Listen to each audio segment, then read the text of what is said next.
Do you think Henry Kissinger knows where the clitoris is? I think that I'll take my answer off the air. Henry Kissinger understands the real politique that like you don't really need to know where the clitoris is as long as you can wow her over with your bombing of Cambodia. Yeah. Well, you don't need to know where the clitoris is as long as you have a large military industrial apparatus that you can give billions of dollars and charge with the task of finding the clitoris.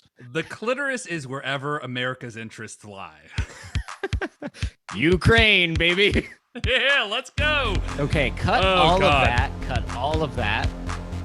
Cut all of it.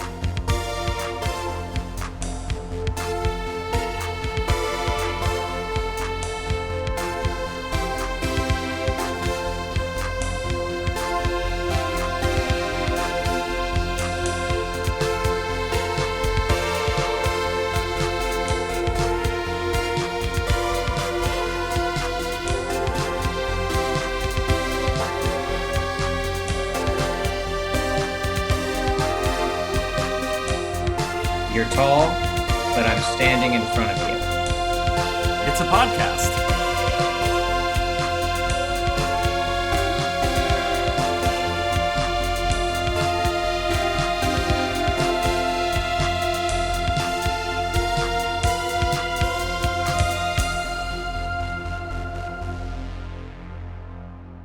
Welcome to You're Tall, but I'm Standing in Front of You, the podcast where two friends circling the drain of academia examine the cultural detritus of the 20th century. I'm Devin. And I'm Ethan. How's it going, buddy? It's going great.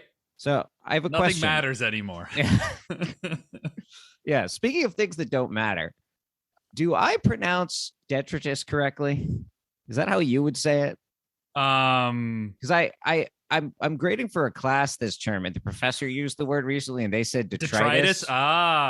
And I was like, have I been saying it wrong on the pod this entire time and no one's corrected me? Or is it one of those where you could say it either way? Just like different dialects. Yeah. I'm assuming it's fine. Yeah. Well, write in and let me know. We're too far gone at this point. Yeah. Man, this is episode 18. It just rolls off the tongue, you know? Yeah. So anyway, we're here. We're back. It's the wonderful month of March. There's certainly nothing in the world to talk about, so let's just talk about movies. You know, that's a great call. Yeah. So meanwhile, at the Cinemaplex, a specter is haunting Europe. The specter of some random Scottish guy. We watched The Kingsman from 2021. Just came out, directed by Matthew Vaughn, who I believe directed both of the previous Kingsman movies. Yes.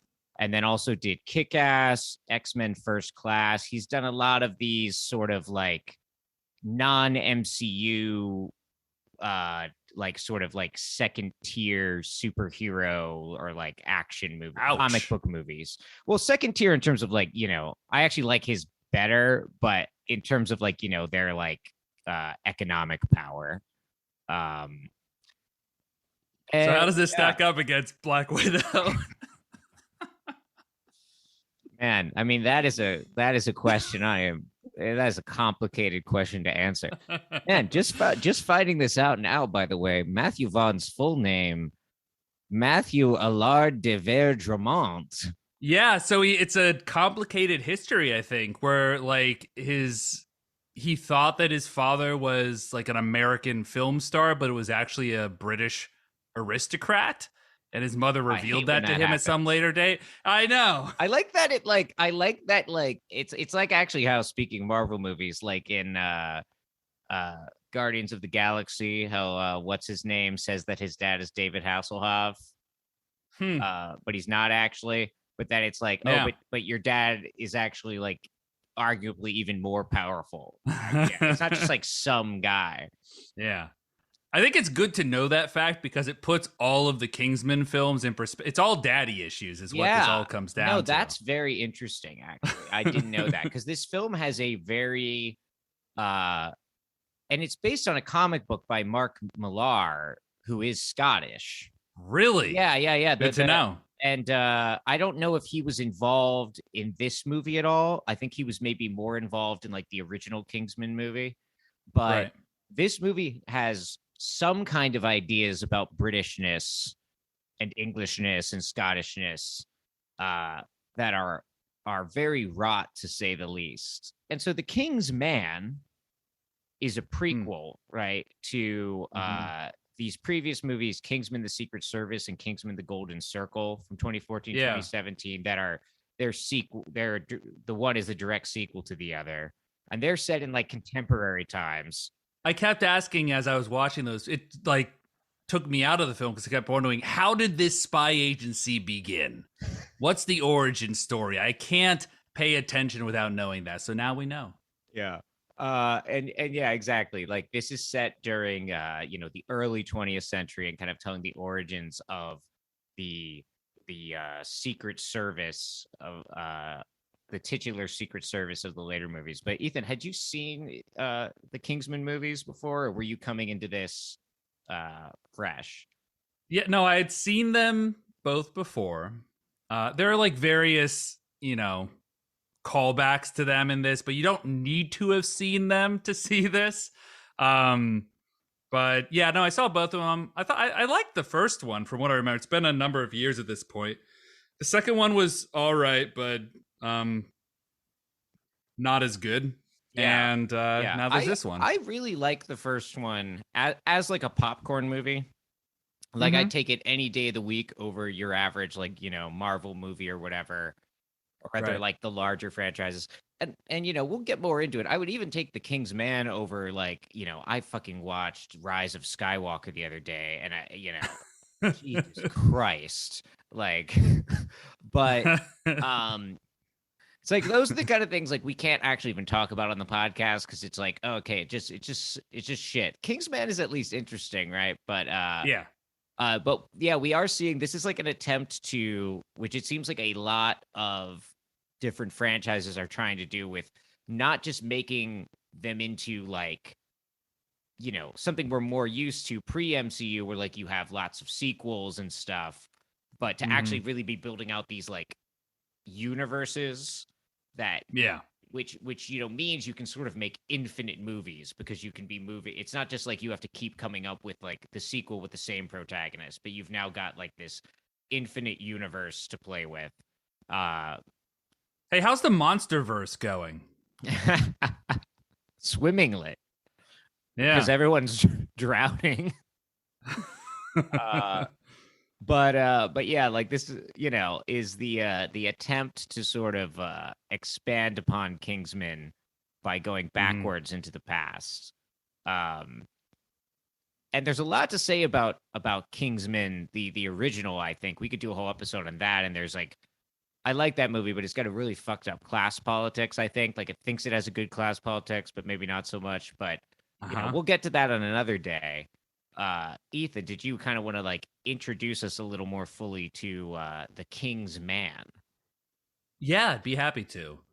Um, The King's Man is a gripping, new, gendered title from the Kingsman film franchise, written and directed by Matthew Vaughn. This film, set during the tumultuous days leading up to and during the First World War, is part war drama, part biopic, and all based on very carefully Wikipedia research. Perhaps most satisfyingly, the film digs deep into the root cause of conflict between empires in the 20th century, which, as we all know, is, Devin, Capitalism. Scottish nationalism. As we are all aware, we have endured years of anti British Empire propaganda from the woke left out in Hollywood. From HBO's The Crown insinuating that Lord Mountbatten, or Uncle Dickie, was in cahoots with a fascist coup plot, or the King's Speech's scandalous fake news claim that King George VI had a speech impediment, or any piece of media that mentions Prince Andrew. Finally, however, we see some vindication for the British Crown and a damning indictment of the inhuman brutality at the heart of Scottish nationalism. Now, Devin, I don't want to be presumptuous, but I think we can both agree that we are, in general, opposed to nationalism. We're internationalists in that we believe that there should be a single international order under the rule of the British Empire and her crown subjects. As such, the King's Man adeptly dispels the notion that anything bad that has happened in recent history is somehow the fault of the British Empire. Concentration camps and abject slaughter during various colonial campaigns, that's the Scots' fault. The First World War, also the Scots. In fact, the King's Man assures us that you can thank the British for killing Rasputin, bringing America into World War I, and for sacrificing her best and brightest soldiers to ensure that Woodrow Wilson's sex tape does not fall into the hands of the dastardly DuPonts. Thanks to some incredible performances, such as by the indomitable Ralph Fiennes as Orlando Bloom Oxford, Matthew Good as William Wallace Jr., and David Cross as, quote, the mustached man, spoiler alert, he's Hitler, you are sure to look at your phone after the battle sequence that takes place on the Western Front and go, wow, only 50 more minutes to go. Awesome. Please join us for this discussion on 2019's, scratch that, 2020's, scratch that, 2021's, The King's Man. Buddy, we gotta get you off some of these websites you've been going to. All right. Well, Ethan, thanks for that introduction. Yeah. And let's get into it a little bit now. Yeah. Maybe like go through. I don't know what it means to go through the plot of this movie, right? Uh-huh. Like, so essentially, like the 20th century is happening. Right. And we start in the 19th century. Yeah. With the Boer War. Mm-hmm. But so we've got the Boer War. We've got and then we've got Ralph Fiennes is this now pacifist guy, right? Because he had to kill some people and he's upset. Well, I forget what was his core motivation. I don't want to get hit, but they do a flashback, and it literally looks like a first-person shooter. It looks like you're playing. Oh my like god, that's right. 1. It was a first-person shooter. Yeah, so he like Oh my god, wait, and they were all black people that he was. Yeah. It's just like one of like those campaigns. He was slaughtering all of these people, and so one of the things going on. And then he saw himself in a mirror and was like, "Oh shucks." Yeah. And so one of the things to know about this movie is that Ralph Fiennes is constantly making vows, but is like really bad at keeping them, seemingly. So he vows not to kill anymore. Now he works for the Red Cross. And then like his wife is killed, by the Boers. And like, the son, it's like such a fucking like she's running to save the son or whatever and like gets shot like basically through the womb, right? Yeah. Like it's like so Freudian. Hey, if you can avoid it, don't bring your son to a war zone. I mean, yeah. I mean, hire, like get a baby. Yeah, like you are the Duke of Oxford. You can hire a nanny for the day. Yeah. You don't need to like haul your 7-year-old out to the middle of a colonial war just to like show him how the Red Cross gets shit done. What were they doing, by the way? Very unclear what they're doing. They're just going places. They're going to every significant moment in history to do Red Cross stuff. But so, this movie starts so promisingly, right? Because like, I'm like, oh, great. They're depicting how like the concentration camp is not like an invention of Nazi Germany. There's like, this other precedent for it. They're showing how it's tied up in like colonialism and stuff. And I'm like, oh, wait, Kate, this movie's actually going to maybe have like kind of like an anti-imperialist slant to it. And then things go a little off the rails. His poor mother. So immediately Conrad, right? That's the kid's name. Ralph Fiennes' character, his wife dies, and her like dying vow that of course he has to keep this vow, one among many, is protect our son. Protect him from this world. And never let him see war again. Which is like a real shitty vow to have to keep going into the 20th century. Yeah. Like Oh, it's not gonna work out well for Yeah, you. no, I have now the personal job of like preventing all wars from happening. Yes, and let me be clear, I'm gonna be there as they're all getting started and fail to stop them time and time again. But I will be there about it. He could have just been like at home, like, well, wars are happening, but like, teaching the kid how to be like, I don't know, how to do Red Cross shit or something. But basically, I don't know how closely we want to go through any of this, right? But basically, the situation is like, the years building up, the period building up to the outbreak of World War One. Yeah, which, as we all know, was called World War One at the time. And there's a spoiler alert. and Orlando, I can't call him Orlando. Ralph Fiennes. Stupid name. Ralph Fiennes, like, so he's also now, like, this is really confusing to me because this is like the movie is like the origins of the Kingsman service, but like Orlando is already like has some kind of weird like spy operation going on. Meanwhile, Conrad the son really wants to join the war, like he wants to join the army, and he's like, no, you can't. The guy from Game of Thrones is there. What's his name? Lord Kitchener. Charles Dance, who plays Lord Kitchener, who in this film is just a perfectly fine gentleman who didn't do anything wrong in history. Yeah, nothing to see here. And then it's like they're all just like Kitchener is just like, hey, I've got this good friend, the Archduke Franz Ferdinand. Like, and this movie is just like it's trying to set off these like that like alarm sound from Kill Bill, that like wow wow wow wow, like, get it? So they're actually like in the car with Franz Ferdinand as he's like driving through Sarajevo. And we've seen at this point that there is some kind of like conspiracy going on. It's basically like the Dr. Evil table from Austin Powers, but with this guy who's called the Shepherd, who has a Scottish accent, but we don't know what he looks like. Mm-hmm. And he's talking about like loyalty, and he has all these like helpers, one of whom is Rasputin, and another of whom is Gavrilo Princip, right? The guy that who would be totally chill, like being in a room with one another. They have no ideology. They somehow got there, like they just all went on kayak and I guess like coordinated, got a good rate, and they're at some location sitting around this table, and we get the sense that they are all working in concert to try to make war break out, as like Orlando and his people are trying to prevent it.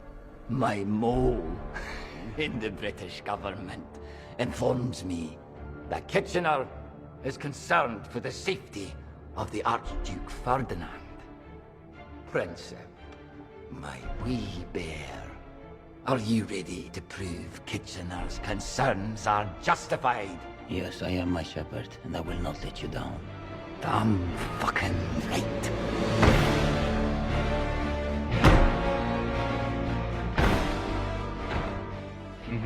And this is kind of the general mode of the movie, right? Is like these famous historical events that people like remember from like history class, but like the Kingsmen were there and like almost stopped them but didn't, and then like the people that were involved in those from the other side are part of a conspiracy and have no like ideological motive in what they're doing other than being part of some very vaguely defined conspiracy in this film. We have no sense, nor do we ever get a sense of like why any of these people are like working for this guy. No. So at this point, war is maybe gonna break out. We're introduced how like you have the three cousin emperors, all of them played by Tom Hollander. So you got King George of Great Britain, you got Kaiser Wilhelm of Germany, and you've got Tsar Nicholas of Russia. And I think when I originally pitched this to you, Devin, I was saying like, oh, look, this guy plays all three of these monarchs. Maybe they're going to be doing something interesting with this. There's not really. There's these little teases of like, okay, you're thinking about how like, like there's not actually like a real difference between these monarchs and how, they're all interrelated, produced by the same system. There's like pieces of it there. We'll get more into like if we can excavate anything useful out of this film later, but I think at this point is where you're introduced as well to the fact that it all is a plot to fuck with the English. World War I, that is. They have, each of the monarchs has like a somebody in the conspiracy working to try and guide them towards a war. So war happens. It's not going well. A lot of people are dying, and like Scottish guy is really happy about how successful his whole campaign is. Do you know who hates King George more than the Kaiser? Me. The English monarchy has oppressed my beloved Scotland for over 700 years, and it is time for retribution. Like, Scottish people are in the British Army, right? Like, a lot of Scotsmen are dying on the Western Front. Yeah. It doesn't seem like a well thought out plan, is all I'm saying, given that Scotland is still part of the UK at this time in history. I mean, we'll get more to the guy's plan, but it's essentially he hates the British, so he's like, how do I get revenge on the British? And his idea is to engage in this Rube Goldberg machine of like historical contingencies to create a world war that then hopefully will culminate in like Germany invading and taking over England. But apparently this is all just for spite. Like seemingly. So Ralph Fiennes is like, we're gonna go to Russia. Me and you, Conrad, his son, who's now grown and wants to join the war, but he's like, okay, don't join the war, but let's go to Russia to keep them in the war. Very, very noble cause. We got to keep Russia in the war. So they go to Russia because they've been tipped off by their cousin. He's there. Yeah. It's like truly conspiratorial thinking, because it's like something is theoretically possible, but like that would never be the simplest way of doing things. Like, people are just doing these unnecessarily complicated things, but because everything needs to follow the fidelity of Wikipedia, right? Again, this is the Wikipedia theory of history, this movie. Stuff happens, and if you just understand all the stuff that happened and why, you can, Yep. So they fight Rasputin and kill him, but I think this brings us to the third act of this film. Things really start to pick up once they kill Rasputin. First off, it doesn't really do anything because the shepherd just brings in Vladimir Lenin to take over, as historically he did, to take over Rasputin's role. He's literally he's like, oh no, Rasputin's dead, so now the Russians might leave the war. And then he just turns to Vladimir Lenin, who's standing there, and he's like, Lenin, it's time.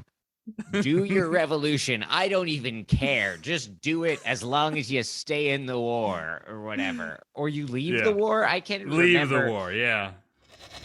I want you to pick up where Rasputin failed. I don't care about your ideology or your politics. Just start your fucking revolution and get Russia out of my war!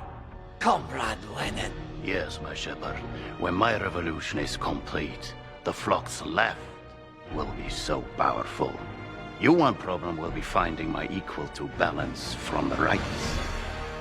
But then, as he did, Lenin presses the revolution button, which, as we all know, is how revolutions happen. Hilarious scene where literally the Tsar is signing his abdication in front of Lenin, and Lenin's like, "Look, we did it." That was actually, I actually did like that scene, Because, like, I mean, the film is obviously not realism. It's not saying it's realism. So, like, that to me as like a like comedic and hyperbolic representation of what the revolution achieved is funny and is effective. If it were used in a film that had more like ideological clarity, you know. Right. But in this, it just kind of became like one of many like examples of like just the Fortnitification of the great theory of history. Yeah. So, I mean, fuck, man. I don't know. At this point, Like other shit happens. Other shit happens. The other guy who's working for the Shepherd gets the Zimmerman telegram to go through, which again, just like, it's such Wikipedia. It's like, okay. But the U.S. doesn't enter the war because there's a sex tape from another one of the operatives. Because it's Matahari. Matahari right? is like also an operative. Spy. Everyone in this is like, ooh, that's somebody. Yeah. The famously not in America spy, but she had seduced Woodrow Wilson and videotaped it. You know, this sexual encounter, which seems to mostly consist of like experimental dance, happens like in the Oval Office with the like shades wide open.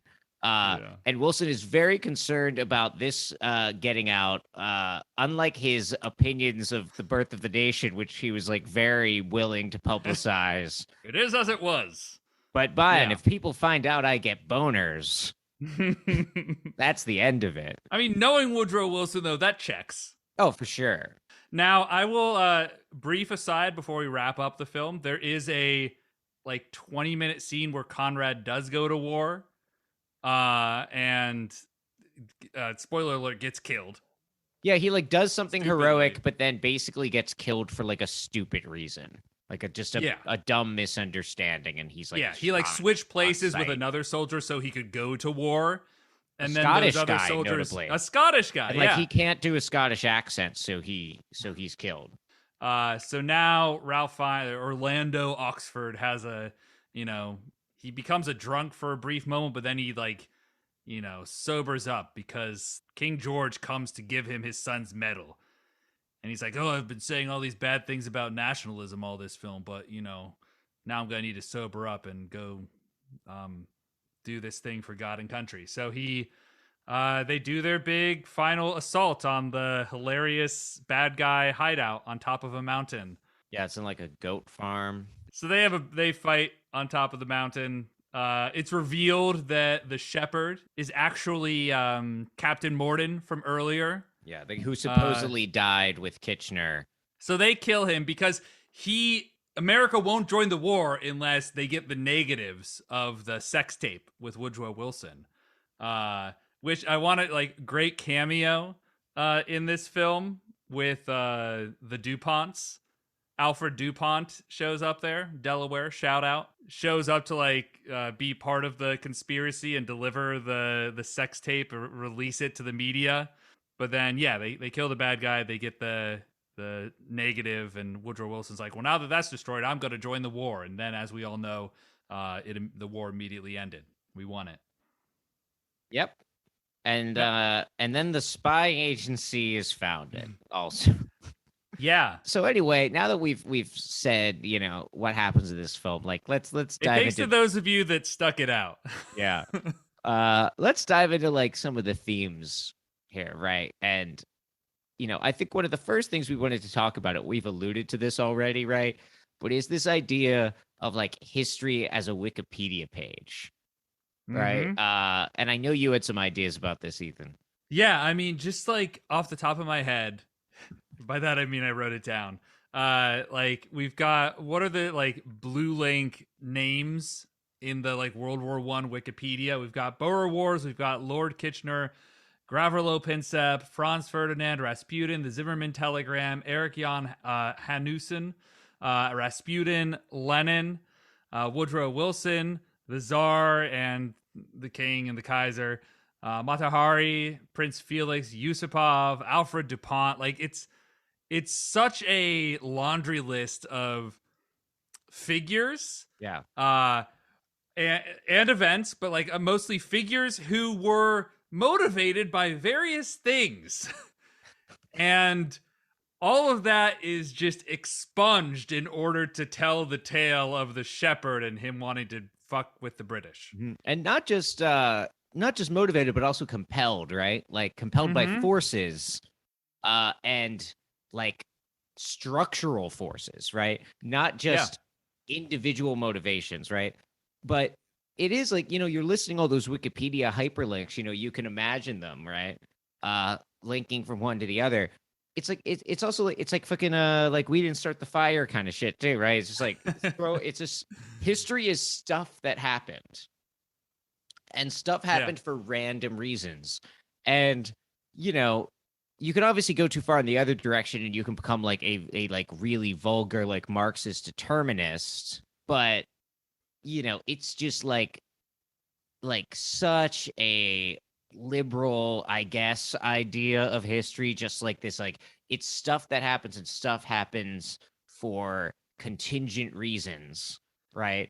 But whereas like the traditional liberal centrist take is, and that's like randomness, right? Like that's the randomness of history, and there's nothing we can do about it. So that's why we just need to like vote blue no matter who.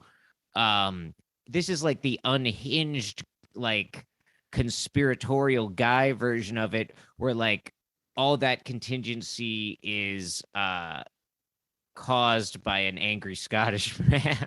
Yeah, it's like loose change, World War One. Yeah, and so it's like obviously we could be critical of this. Like it evades any kind of like structural critique. It has nothing to say about capitalism. Yeah, this is history. This is like just historical actors doing things. It like it's this is most palpable in the way the film conceives of the Russian Revolution, right? Because it's like it's literally just like we talked about this during the summary, but like Lenin like does the revolution. Like it's like the people are just waiting for Lenin to tell them what to do. Like there's no sense of like there's a reason that history came from the ground up in any kind of way.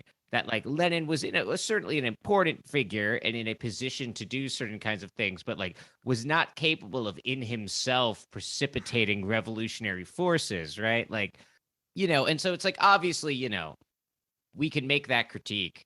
Is there anything kind of, I don't know, is there anything we can do with what the film's doing? Like, is there anything interesting about what the film's doing, or is it just hogwash? I don't know. It's a good question, because a lot of times like it'll walk itself up to almost saying something and then completely excuse itself from doing that. It's like if you put something into Google Translator and put it back and forth between languages 5 times and the end product is like, pants look good on hat. And like it doesn't make any sense once you've put it from between like English and French 5 times. It's like there are bits where like, oh, you going to do something with that, and then they never do something with that. Like they start like right at the beginning with the Boer Wars. Then you have this quote from Ralph Fiennes' character, where he's explaining to his son why like fuck British nationalism essentially is what it sounds like with Lord Kitchener. And he's like, our ancestors, they were terrible people. They robbed, lied, pillaged, and killed until one day they found themselves noblemen. But that nobility, it never came from chivalry. And right there is where you could say something, but then it immediately descends into, well, it came from being tough and ruthless. Back then, to be called a gentleman would have been a death sentence. Not the mark of honor it is today. But you realize, like, your ancestors were still bad once they became noblemen, right? Like, it's not like they suddenly arrived and were civilized and you know, proper. Like, no, they're terrible people still. Well, this is a whole thing. This is the whole problem with the original Kingsman movies, right? Is like those movies, they're very invested in this figure of the gentleman, right? And like the Kingsman service is based out of a tailor, right? And so like the series is really into like the, you know, this very like kind of like gentlemanly style of dress and stuff. And the weapons are like umbrellas and shit Manners like that. maketh man. Yeah. But the film thinks it's doing a kind of like a critique by being like, oh, gentlemanliness is like it's not a matter of birth, it's a matter of like being made, right? So like it's like the kid who's like the main character in the original Kingsman is like from a lower class background, but is able to ascend to becoming a gentleman. And so the film thinks it's being critical in that because it's like anyone can be a gentleman, but it's kind of just that's essentially just doing like a girl boss thing to this idea of being like a weapon of empire, right? Like anyone can do that. And like this film is falling into that there too. But to go back to that Ralph Fiennes moment, right? This like moment of self-doubt he's having, or not even self-doubt, this moment of like declared like disbelief in like the like, you know, the historical you know, past of Britain or whatever. I feel like, tell me if you agree, but like I feel like the movie only like voices that critique to refute it, right? Because like at the end of the day, like because like he is like sort of like the pacifist, but then like his son insists on going to war anyway, gets killed in war, and then he's like, okay, I am now like a weapon of war, and I'm going to start a secret service that will essentially be doing like, you know, like Cold War bullshit, you know, like all across the world, incredible violence all across the world. Like and it like it ultimately I feel like because like they keep saying this Latin phrase, right? What is it like? I don't know how to say it, but like dulce et decorum est, is that right? But like it means like That's like, how they say it. Die, it's beautiful to die for your country or something, or it's sweet to die for your country or something. Yeah. Like I feel like the film is ultimately endorsing that sentiment. I don't know what you think. Yeah, it seems like a major conflict in the film is around this idea of like, is it good to die for your country?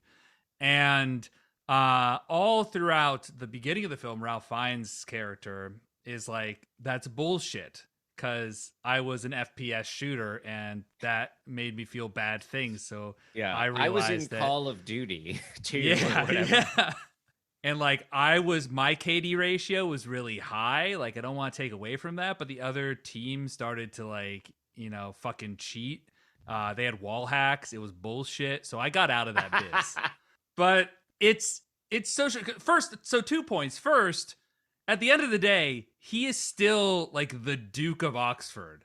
He like he lands his plane and there is like he's being waited on by 2 rows of servants at his like manor out in the country. So as much as he says he is like cut himself off from that nationalistic bullshit, like he is still feeding off of it because he's a fucking duke in Great Britain in the early 20th century.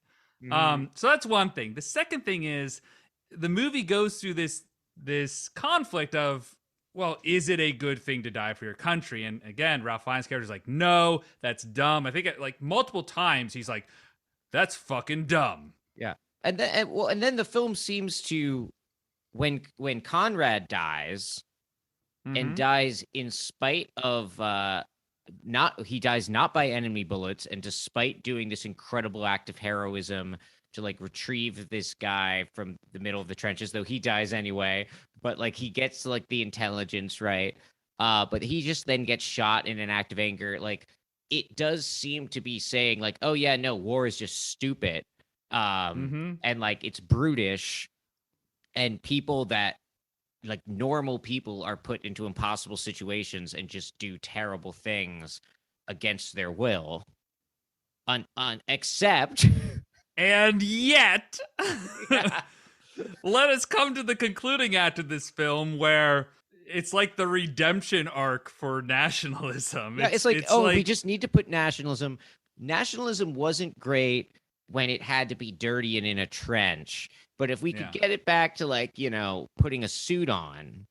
Yeah. So so first off, let me just, I don't know if we covered this in our extensive recap of the plot, but they kill the shepherd by like, he falls like off the cliff ledge of this random ridiculous mountaintop compound he has. But Orlando Oxford grabs him by the cashmere scarf, right? And the shepherd character says, You can't do it. You can't let me fall. It goes against your every belief. You are a pacifist. And then Ralph Fiennes' character responds, except now I know that it is awesome to die for your country. And then, I'm sorry, I wrote that down, but I was being facetious. I'm now realizing when I wrote that. But I forget what he actually says. You're right. I shouldn't let you fall. Only now I have become the man that my son would have been.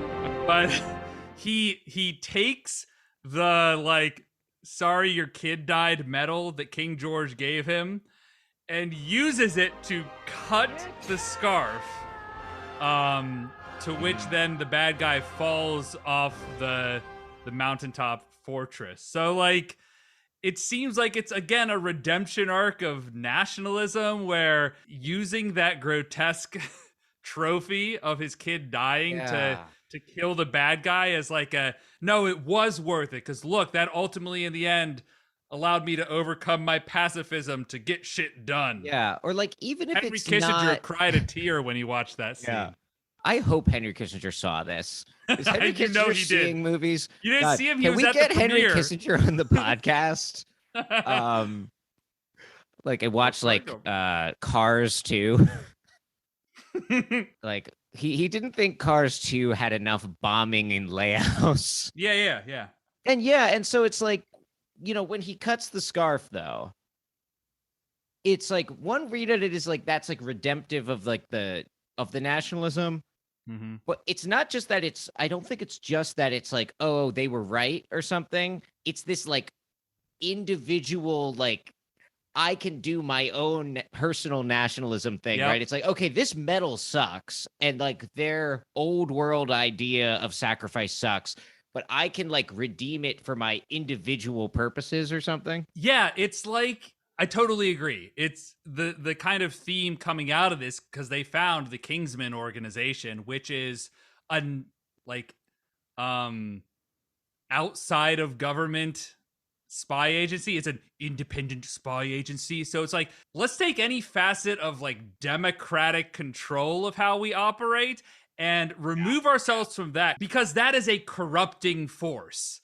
And let us be a totally beyond the bounds of any democratic say. We're an independent spy agency who just like happens to have the king on our board of directors. Oh, for sure. Yeah.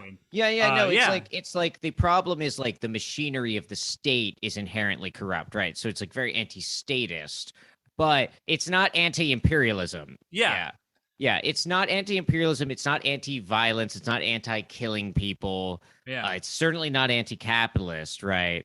But we could find a leaner, more agile, right? More quick on its feet form of imperialism, which like, you know, basically is like, you know, the project of the 20th century in a lot of ways, right? Like, you know, culminating in like the drone warfare of the Obama administration, or even going earlier than that, the sort of the attempts in the Vietnam War with Project Agile and the Phoenix program, right? And these attempts at kind of like the informationalization and like the high techification of war, right? The problem isn't the project of war. The problem is like these old, like kind of decaying empires of the 19th century that aren't fit for like the modern era. I mean, it's like the origin story of like the Bilderberg group, you know? It's like setting the scene of like why we need to go beyond the confines of government in order to get shit done. Sorry, what was that? The Build-A-Bear workshop? Is that who you're talking about? Yeah, that was it. I'm familiar with their work. Yeah. You're gonna upset so many of our loose change viewers, the ones who subscribed after that. Hey, listen, I've done something a lot of people that aren't brave enough to do, which is have like 2 hours of me talking about loose change publicly on the internet for anyone to hear. Yeah, so. That's the thing. Like you either have 0 hours of you talking about loose change on the internet, or like 45. But you're unique in that you only had 2 hours. So yeah. So, like, what is this film doing with? So, it's based on a comic by a Scottish writer. It is a British director, or I'm sorry, it is an English director, I believe.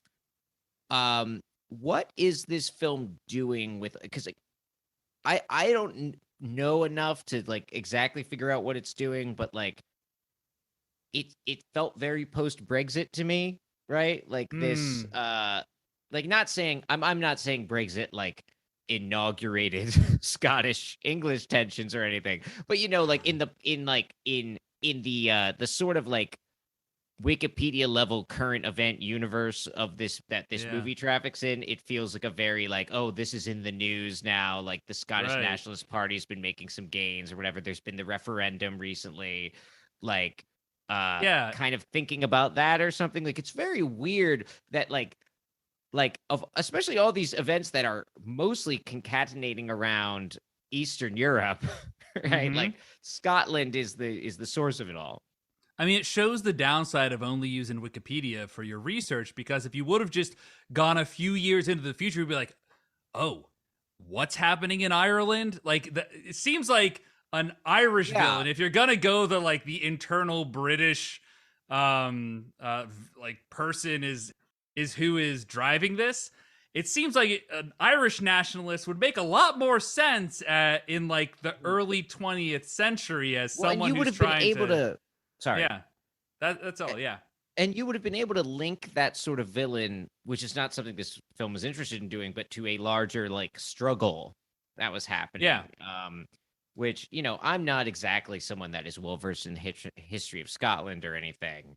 But obviously we don't have the kind of like that's why I'm on the podcast. we don't have the same kind of like armed conflict erupting in the way we do in Ireland. Yeah, and even the villain's grievances are like not well hashed out. He mentions at one point like the British seized a mill that his family owned. So apparently he's also like a shitty aristocrat just like in Scotland. Yeah. So it's not very clear unless I have forgotten. Yeah, and he just has this like personal grievance that then he's like, I will cause a world war so that like England is hurt by the world war, which again doesn't make any sense. I mean, it's kind of like I guess the film's doing something with like compared to like the very kind of forward thinking, almost like neoliberal nature of the like Kingsman Project, which is the Kingsman Project is basically like a startup, right? Like or like even like a PMC. Yeah, it's just like this character is like he's very undermotivated. He doesn't make sense. It doesn't make any sense why any of these people listen to him No. or what the source of his power is. He doesn't seem to it's very Emperor's New Clothes. Like I'm like, why are these people doing this shit for him? And then they're willing to like because they have cyanide tablets and they're like willing to kill themselves if they fail. Do any of them actually use the cyanide? No, Princip is like contemplating using it, and then the car pulls up, but we never actually see it used. I mean, Rasputin seemingly is like he apparently is like immune to cyanide. Mm-hmm. And he's kind of the one that's like a little bit of like the like disgruntled employee, right? Like he kind of talks back. Yeah. Not like Lenin, who historically was all about following orders. Yeah, no, Lenin, like, you know, if you know anything about Lenin, the idea that like Lenin would just show up and just like passively receive the orders of this like Scottish guy. Mm-hmm. It's just like I just don't know what the film's trying to say. I don't know if it's pro English, pro Scottish, or pro British, right? Like, is the film ultimately like endorsing this idea of a British identity that transcends particular like English, Scottish divisions, and you know, or is it trying to point out that this is like an inherently unstable idea of a nation that is going to produce, you know, these kind of things, but it's really weird because like that's not what World War One was. Like World War One was not a product of like World War One was a product of a lot of things, but like it's very weird to like subsume World War One to make a point about like intra British like national politics. Like, obviously, Right. I don't know. Like, I don't really understand what the film's trying to do. Yeah, I guess it's just far enough in history now that that's like just the setting you use. Like if you like Wonder Woman's like, we're gonna do World War One, but it's gonna be about girl boss power. So Yeah. I guess that's just like a setting to use. I'd give it that there are a lot of fascinating characters in that time in history, but what is fascinating about them is not just what they did, but why they did it. And so to strip them of any of the forces that compelled them to do what they did, any of their reasons for doing what they did, makes them wholly uninteresting, which is why so many of these characters are not at all interesting. Yeah. And it's like, and ultimately this is a very like comic booky action movie. And I'm not trying to like take it too seriously. I'm not asking it to be like a historical epic. But one could imagine a like romp through this, even something that had no interest in being like Marxist or anti-capitalist, like a romp through this period of history, like you're saying, that would be a lot of fun. Forrest Gump. Yeah. Well, like let's not endorse Forrest Gump. You heard it here first. Gets the your tall seal of approval. But like you could imagine like something like that still had a little bit of an understanding of why these different dynamics were in motion. It doesn't have to give you a full explication. Like you don't need this angry Scottish guy is the thing. Like you could have the premise of war is going to break out and I'm trying to prevent it.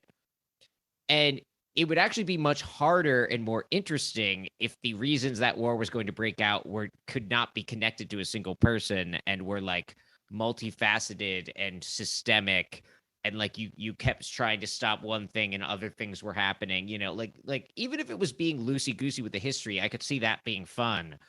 But like it's just such an absurd premise. It's like literally just like everything that happened in your high school history class was caused by one Scottish guy who's angry that he lost his mill. Which it's like, dude, like take your like read Capital, right? You've got even if they took your mill, you've got plenty of capital to half the people at the table you're talking to have read it. So have a conversation, have a book study. Yeah, no, that's what they should have done, a reading group. And if there's anything we at You're Tall, but I'm standing in front of you, want to get across to our listeners, it's that if you ever see a moment in history and you're like, how do I intercede in this? You have to start a reading group. You have to go on Amazon and you have to order all of the books that everyone else is ordering that are related to the current event that just happened, and then you have to have a reading group about it. And you're not allowed to do anything until you've read all of the books. Yeah. That is, I think, the beginning, middle, and end of Revolution. Exactly. Reading group. So, I don't know what else there is to say about this. But we got to talk, my man, we got to talk about Hitler. Hold up. I hate to say this, but we've got to talk about Hitler. Unequivocally, if I had been in the theater for this, I wouldn't have stood and applaud because it would have been taken the wrong way. But this is, in the worst sense of the word, the greatest mid-post-credit scene I have ever seen. Ethan, do you want to take us through it? Yes. So it is now post-World War I, and Daniel Bruhl's character, who is like loosely based on like an occulty person from World War I to World War II that was like affiliated with. He was Jewish, he's playing a real guy with the Nazis. Yeah, they are like everyone is technically playing a real guy, but he had decided after World War I, I'm going to continue this project, whatever it is. And it's not really clear why he's continuing, because he obviously wasn't involved in the Scottish mill that got taken. But no, as we said, this film is really not interested in motivating its villains. Yeah, at and all. Maybe you can speak to what's happening at the start of the scene, but it's him, who again is like a random German dude who had been hanging out with Kaiser Wilhelm. But it's him and Lenin in front of a vault with a lot of gold. Do you know what that's about? I don't know. I don't know what that's about, but they're standing in front of a vault with a shit ton of gold. And maybe there's something with like, because I don't know. I know there was a lot of thing with like, the German war debt and something. Maybe it's trying to be like, oh, I don't, people are always making jokes about Nazi gold. Maybe there's something with that, but yeah, I don't know. The Wikipedia historians out there might be like screaming at their phones right now. Maybe we're missing probably. something. We had to read more Wikipedias before we had this episode. But earlier in the film, Lenin, in characteristic Lenin fashion, was like, when I'm done with Russia, you're gonna need someone from the right to counterbalance me on the left. Which of course is what Lenin was all about. He's like, because that's the dialectic, right? Anytime you have a socialist, you also need to have a fascist to balance them out, and then have I think the synthesis is NATO. And so, like, at the end of the film, Daniel Bruhl's character is like, guess what, Lenin? We got your guy. We got the guy who's gonna really give you a run, but from the right. Mm-hmm. And then this actor walks in who I actually didn't catch this until I was reading after the film, but we've previously seen as a photographer who assassinates the Russian Tsar and his family. Finally, vindication for the Bolsheviks. In a very quick, like, it's like a montage scene with like a voiceover, and like we see this happen. But this man walks in.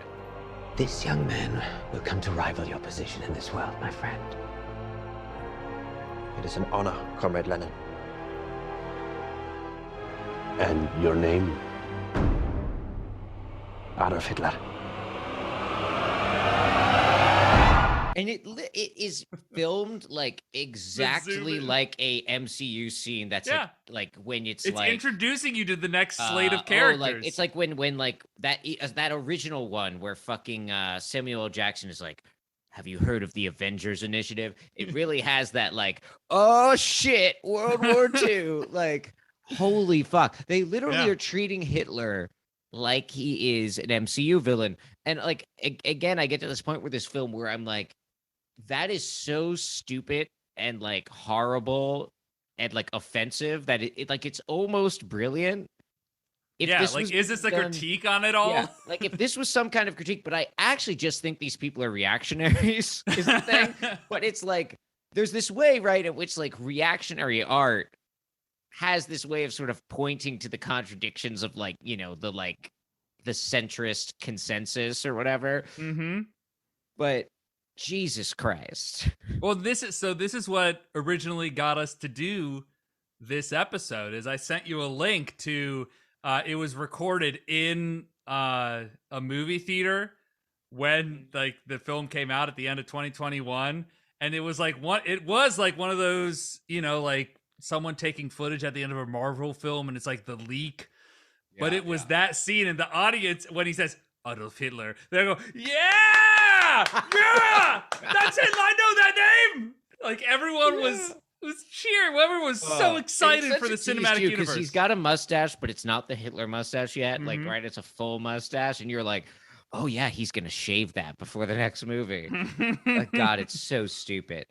Yeah. But yeah, what is there to say? I don't know. Like, what the hell's going on here? It's the fucking fan fictionification of the 20th century. It's just like, oh yeah, like Hitler's just like one of the many characters. Like, and it's also, of course, like the whole fucking horseshoe theory thing, right? Because it's like, oh God, we're having Lenin, and just like, man, I wish Hannah Arendt could have lived to see this. Give me a fucking break.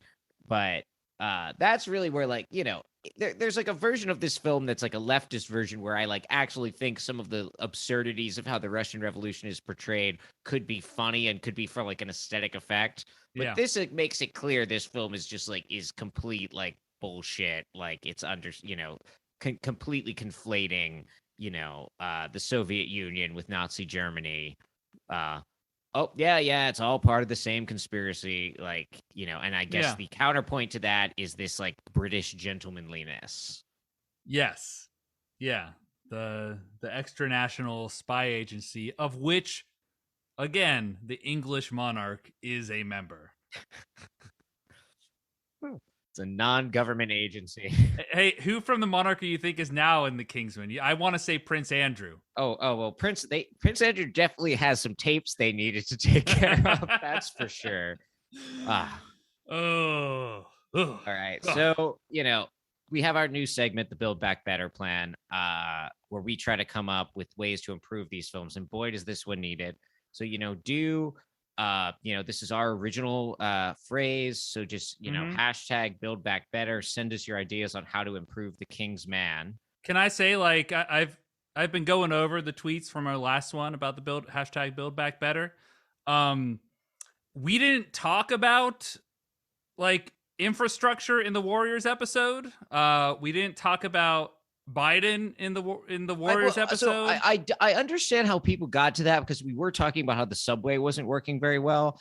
But we want to be clear. This is about making the movie better. And I think if the subway was functioning in the Warriors, it's a much worse movie because it ends in 20 minutes. They just get on the subway and it goes to Coney Island. So I want to remind people, like, we're talking about making the movie better. Yes. And really just keep my president out of it is how I think.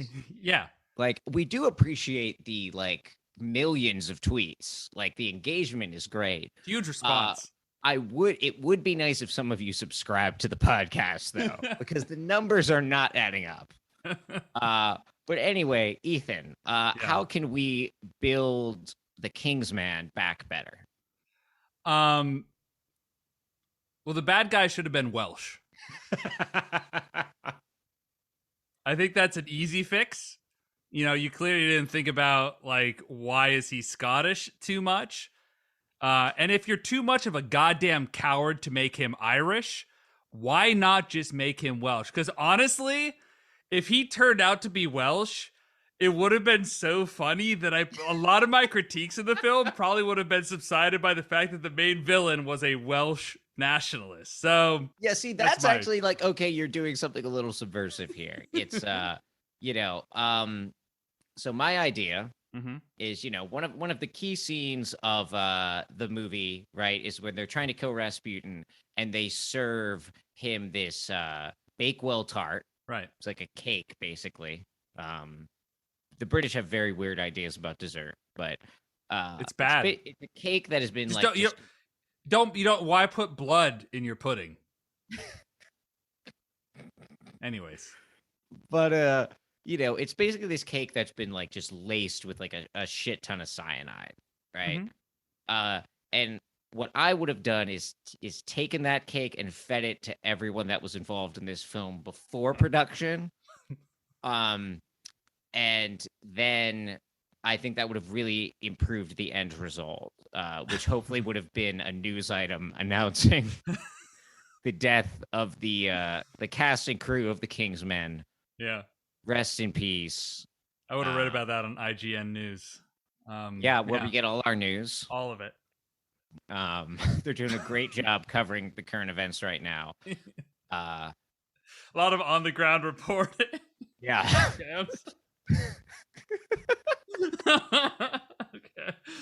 Just like going up to Ukrainian soldiers, like, are you mad you're not playing Elden Ring right now? Yeah. Like, it literally came out the day the war broke out. What might be the best game of all time. So we've improved the film. Yeah. But getting back to the way the film it is, it's time to pass out the Shia LaBeoufs. Yes. So, we've talked a lot of shit about this film. It's obviously not great. I do want to say we didn't really talk about this, but it's got, like, fun action sequences. It's got good choreography. It's a bit of a romp. There's some good humor. So, fight scenes are fun. I will give it that. We didn't talk about it, but the fight scenes were fun. Yes. And it's at least, in the way it's bad, it's at least interesting. Whereas, like I was saying, with, like, something like The Rise of Skywalker or, like, Eternals or, something, it's just, I can't even look at the screen. I was, like, kind of enraptured the entire time watching this movie, kind of in the same way you're enraptured by that, like, guy who's trying to get you to join, like, a suspect political organization or to sign his petition. But still, like, engrossing. So, not a great score or anything, but I'm going to give it, like, 1.5 out of 5 Shias. Okay. Well, I need to get it out there that I did watch this film twice. Just so I need the world to know, because I did it. And the first time I watched it, when I watched this film, I wasn't so sure, but then it really grew on me. And I think that there's a bit of a cynicism that has come about in this podcast that I need to rebut. And I think that, you know, I understand that this rating may drive our, you know, podcast to irreconcilable differences. You know, perhaps not quite on World War I scale, but close to it. And so, I'm just going to put it out there. I am giving this film a well-deserved 5 out of 5 Shia LaBeoufs. You're kidding, right? I knew that you would be upset by this, but I'm standing by my convictions, and I'm giving it a 5 out of 5. Yeah. Okay. I see what you're trying to do here, but no, what are you talking about? You think I haven't already tapped your phones? Like, what are you talking about? You know, I saw this coming, you know, and you know, I appreciated you going through all the the critiques of what the film's saying about imperialism and but I have intercepted a communication that you were sent that I just want to play on the pod right now. Well, that could be any number of things. Yeah. You know, it is taken out of context, but I think the clip speaks for itself. I want you to give that film a 5 out of 5 Shia LaBeoufs. Uh-oh. Because if there's one thing I hate more than King George, it's ill-thought-out numeric rating systems for films. Well, that doesn't look good for me. Listen, the other members of the Your Tall security team are on their way. I apologize to everyone that the Shia LaBeouf scale has been tarnished in this way. I look forward to seeing you in a couple weeks alone for the new podcast, I'm Standing. So thank you for listening to the final episode of You're Tall, But I'm Standing in Front of You. Please find us on Spotify, Apple Podcasts, or the podcast app of your choice, and do give us a 5-star rating. You can follow us on Twitter at Your Tall Pod, follow the trader Ethan at Mathisipi, or follow me at Stale Cooper. If you have thoughts about what you'd like us to talk about next, DM us on Twitter or email us at yourtallpod@gmail.com.